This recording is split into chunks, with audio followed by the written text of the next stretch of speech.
Hey guys, welcome back to the second week of ESOC 213.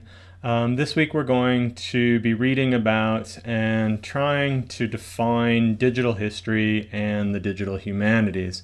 In doing this, we're also going to be virtually discussing the pitfalls and advantages to telling the story of the past using these new media tools. But before we talk about this digital history, I think it would be best if we started with a brief definition of history itself. In other words, let's answer the question, what is history? I began all my face-to-face classes with a discussion of history and what it means to be a historian. Those classes begin with a seemingly simple question, that is, what is history? In the past 16 years of having this discussion, most students have answered that question in a variety of ways, but for the most part, their answers seem to fall somewhere near these. The first answer I tend to get is that history is essentially events that happened in the past. And fair enough, that's actually true, but more complex than that, we'll see in a second. Others get a bit more detailed, and they'll add that history is actually important events from the past. True also, but still maybe a bit more complex than that. Still others, usually those that are trying to impress me, offer up that history is indeed events from the past, but they need to be recorded in some ways. In other words, they say that history has to be about a recorded past. And in some ways, this is a very good answer, and you'll see why in a couple of minutes. And then sometimes there's going to be, some history majors in my course. Sometimes there are those who've taken a methods class, maybe, and they'll add the kind of smartass, or not really a smartass answer, but they'll add that kind of bookish answer, and they'll say, look, history is an interpretation of the past from the winner's perspective or from a single historian's perspective. And of course, they're right, but again, I think it's much, much, much more complex than that.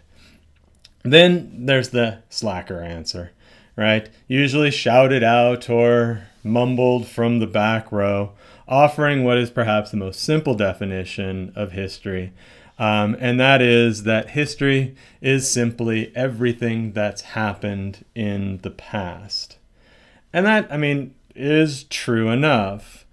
But history is all of these things, right? History is all of these answers. And these answers all have one thing in common. They all reference the past. So I guess the bigger question isn't what is history. The bigger question is what is the past? And that's a much bigger, I think, sorry about that. That's a much bigger question. That's a question that gets at the nature of history itself. Looking at the past, then, which is what we're about to do. It's in this past that the field of history emerges. History at its base level is a study of the past. But what past do historians have access to? What is the past? The past is huge, right? The past is gigantic. Let's imagine that this blue circle represents the entirety of our human past. Everything that has ever happened since we crawled out of the caves, or since Adam created Eve, or however you want to see the beginning of humanity. This is everything that has ever happened. Can we know that? Can we know the entirety of human history? Is it possible for any one individual or any group of individuals to know every single thing that has ever happened? Hopefully, you answered no to that question. There is no way for us to know what happened, primarily because we weren't there. So until time travel is real, we have to look for another past.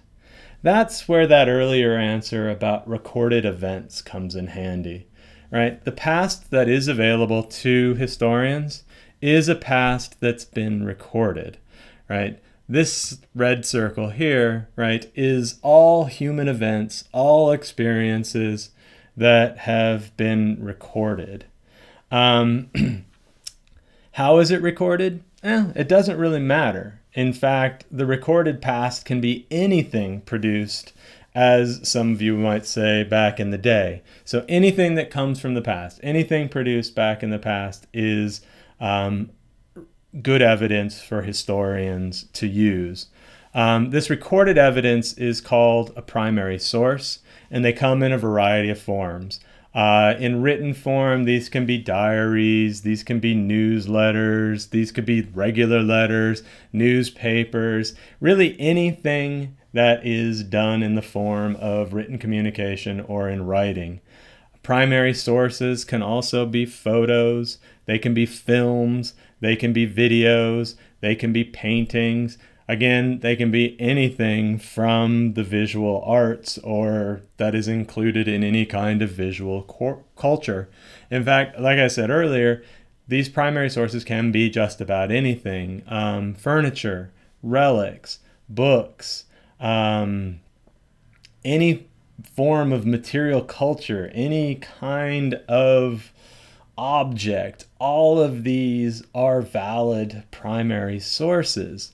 They all tell us something about the past, but they don't tell us everything we need to know. The problem with primary sources, and I think you'll agree with me here, is that all of these things, paper, video, art, furniture, all of these things are incredibly ephemeral and fragile.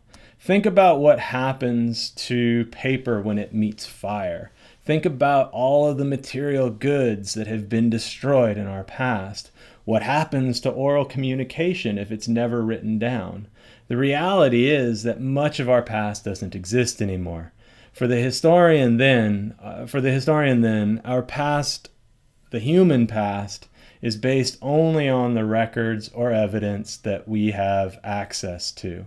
And this really narrows the scope of the past tremendously, right? So we've gone from this giant blue, right, everything that has ever happened, to those things that have been recorded. And now really we're in that yellow circle of the records that exist. And there's one more problem with this past. That is that we have to have access to these things. There are lots and lots of records, lots and lots of primary sources that historians simply don't have access to. If we don't have access to, we can't engage in those sources and we can't use them to tell the story of the past. There's another problem. And like I said, history is this kind of complicated arena. This problem is now, I guess the problem that we now face is the problem of who created this evidence. Right? And I ask that question, and sometimes I ask it facetiously because I mean the obvious answer is humans or people created this evidence. But why is that a problem? Well, it's a problem because humans are humans, or to quote a really crappy band from the 80s, people are people. And as such, we, the people, are a subjective bunch, right? We see the world through our own lens. People lie. Their recollections of events are shadowed by their biases and the way that they experience the world. So the evidence we have, the evidence we're using to piece together the past, conveys a biased perspective from one person who experienced that one event. Relying then on a single source, or even relying on a half dozen sources to tell us what really happened, would be foolhardy. Instead, historians have to carefully gather and scrutinize hundreds of sources surrounding, the hundreds of sources surrounding an event or topic. They have to reject some, they have to accept others, and all the while, no matter how hard they try to maintain their objectivity, they too are injecting their own biases, their own ideas, and their own deeply held beliefs to the reading of those sources. The sources they choose to use guide the conclusions they draw about the past. It's in this way we can have multiple accounts of the same event. Think about it. If history were simply just the facts from the past, delivered up to us in the present, then there'd be no need for historians. The story would simply be self-evident. The past is the past. And frankly, I'd be out of a job. But history is complex, and it's complicated by human frailty, and as such, the past is open to historical interpretation. See, there's those smartasses that, trying to impress me again, and they were right. History is an interpretation. Think about it this way, maybe. Take, for example, the story of probably our most famous explorer, Christopher Columbus. Right? To some historians, Columbus is or remains a brave explorer who dared the seas, who fought his way to the New World and brought upon a savage nation, and brought upon the savage nations that he found the light of Christianity and the benefits of Western culture, saving them from their own self-destruction. All right. Some of you probably don't like that interpretation. In fact, most people don't hold that interpretation still, but it is a valid academic interpretation that's still out there. Others, and maybe this interpretation is a bit more comfortable for you, others have written about Columbus as simply a genocidal maniac, saying that he was bent on the destruction of Native American cultures and the ascendancy of European society. Still others maintain a more kind of pragmatic interpretation of the importance and influence of Columbus, saying that he simply was a product of his time, and while his voyage took courage, the destruction it would unleash upon native peoples shouldn't be overlooked, but should be recognized as a necessary evil in the march of progress. The funny thing about all of this, right? Columbus as the best thing that ever happened to Indians, Columbus as a genocidal maniac, Columbus as this kind of hapless explorer and a person of his own time. All three of those Columbuses, all three of those answers to who was Columbus are correct. Columbus was all of those things and more. It simply comes down to the individual choice. What narrative are you going to believe? Which historian has made the better case? And what side of the historical fence are you going to be on? In many ways, history is a complex narrative, right? Crafted by a historian, and it really is an interpretation. It's a complex interpretation, and by the time we get down to the building of this past, right, from the big blue dot of everything that has ever happened in history, all the way down to the historical account, what we have is a past that is a tiny fraction of where we had started. The field of history, the discipline of history, is a very, very narrow scope of what the actual past is. History is then, as I've been hinting at, a process, right? History is, or history starts with the collection of relevant and existing data, and evidence in the form of primary and secondary sources.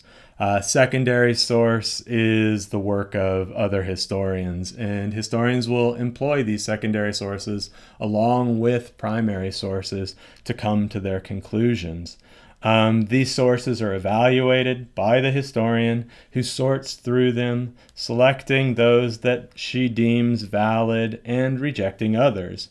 Using these sources, they'll create an argument or a story about the past. Right? In creating that story, obviously, they're going to be critically evaluating those sources. They're going to sort and select, as I've said, and they're going to create this kind of this critical narrative of the past.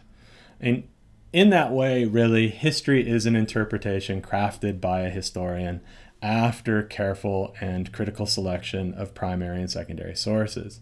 And while the account may be historically true, it might not actually be what happened. The past is unknowable, right? We weren't there. History is essentially a body of knowledge about the past produced by historians. And I guess you can throw into that definition, right?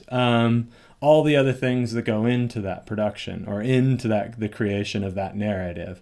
Not only do historians build these narratives, but they also are involved in the communication of these narratives, the teaching of these narratives, bringing this body of knowledge to their students and to the general public. So going back to those answers from earlier in this conversation, history is, as I've said now 2 or 3 times, but I'm going to drive this point home, history is an interpretation, but it's much more complicated than that. History is an interpretation crafted by a historian after the careful and critical selection of primary and secondary sources. And again, while that account may be historically true, it might not actually be what happened.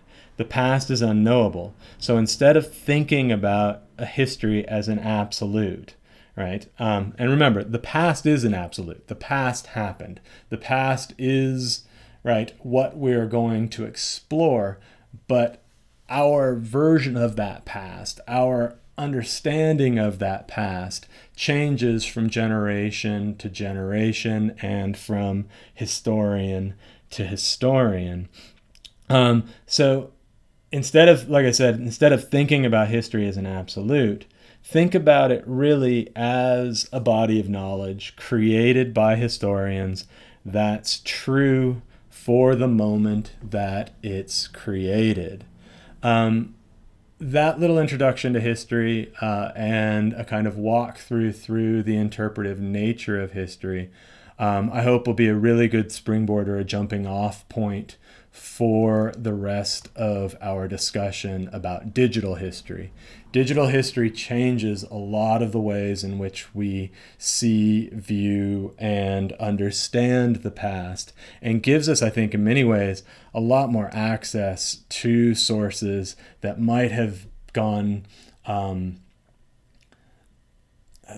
might not have been given the kind of importance that they would have been given in earlier days. Digital history is also going to challenge the way in which we present these materials to the public, giving us new ways of creating narratives, but it doesn't come without its problems. And those problems are what I hope you guys will be able to discuss with me in the discussion boards. I hope this little introduction worked for you. I know it was a bit rough. Hopefully as the semester goes along, they'll get better. Thanks for hanging out with me. I'll see you on the discussion boards.